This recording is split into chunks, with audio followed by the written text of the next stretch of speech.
na po yan! Anong ibig sabihin nito, Tyron? Pumasok ka sa loob at mag-uusap tayo!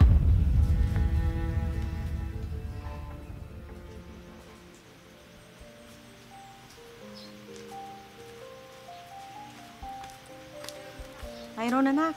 Pupunta ako ng bayan. May kailangan kasing bili ng ate mo para sa school. Sama ako, Nay. Ha? Di ba may exam kayo bukas? Nakapag-review ka na ba? Opo, Nay. Sigurado naman ako na masasagutan ko na ang mga exam ko.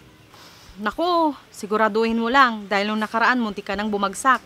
Si Nanay talaga. Mahirap kasi yung exam namin noon, kaya wala akong nasagot. O siya, sige, magbihis ka na at nang makalis na tayo. Sige po, Nay. Doon na rin tayo kumain mamaya. Ipasok ko lang po tong gamit ko.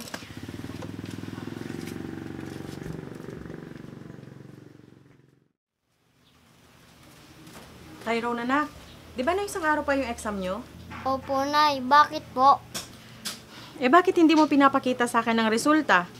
Baka hindi pa po na-check ni teacher yung exam. Marami pa sigurong ginagawa yung teacher nyo. Siguro po, Nay. Basta kapag binigay sa inyo, ipakita mo agad sa akin, ha? Opo, Nay. Hindi pwedeng makita ni Nanay yung exam ko. Sigurado akong magagalit siya kapag nalaman niyang bagsak ako. Doon ka sa kabila. Support mo ko.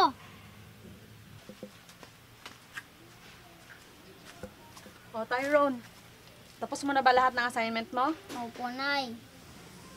Natapos ko na po kanina. O, sige. Lalabas muna ako. Wala ka ba ipapabili? Wala po, Nay. Sige po, mag-iingat po kayo.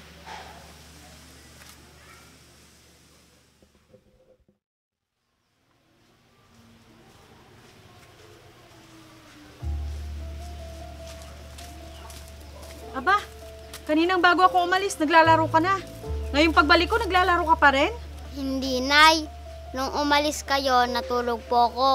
Ngayon lang po ako naglaro. Siguraduhin mo lang na nagawa mo na lahat ng assignments mo bago ka naglaro dyan.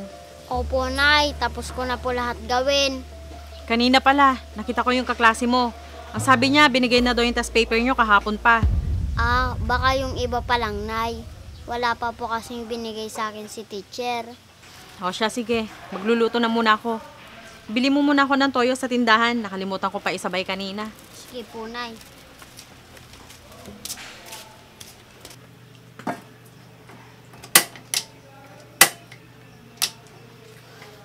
Ano ba yan? Kung kailan naman magluluto, doon pa nawalan ng gas. Sa kalang kahoy na lang muna ako magluluto ngayon. Anong oras na rin kasi kung magpapakarga pa ako ng tangke.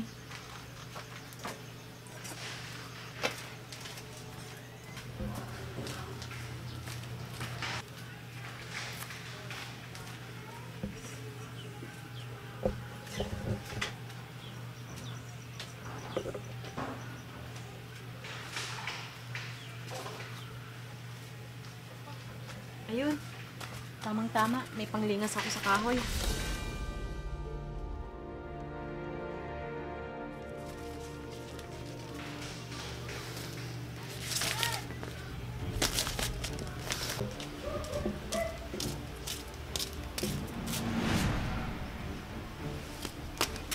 Nay, amin na po yan!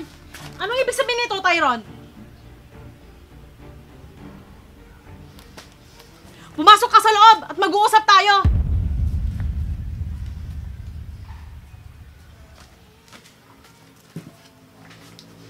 Akala ko ba hindi ba binibigay itong exam nyo? Alam ko po kasing magagalit kayo kapag nakita niyong bagsak ako. Bakit? Sa tingin mo, matutuwa ako dahil sa ginawa mo ngayon?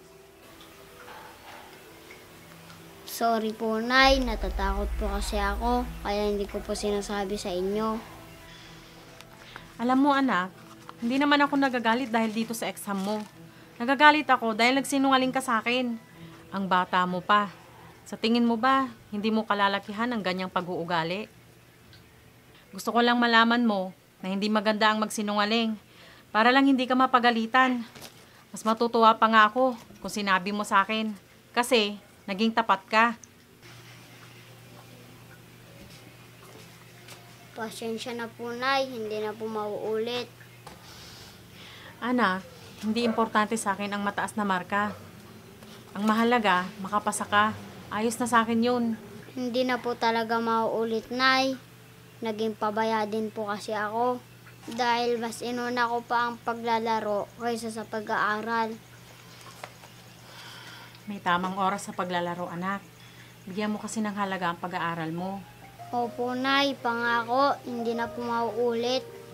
At sorry po, Nay, dahil nagsinungaling ako sa inyo. Ayos lang yun, anak. Ang importante, natuto ka sa pagkakamali mo ngayon. At hindi mo na ito ulit gagawin pa.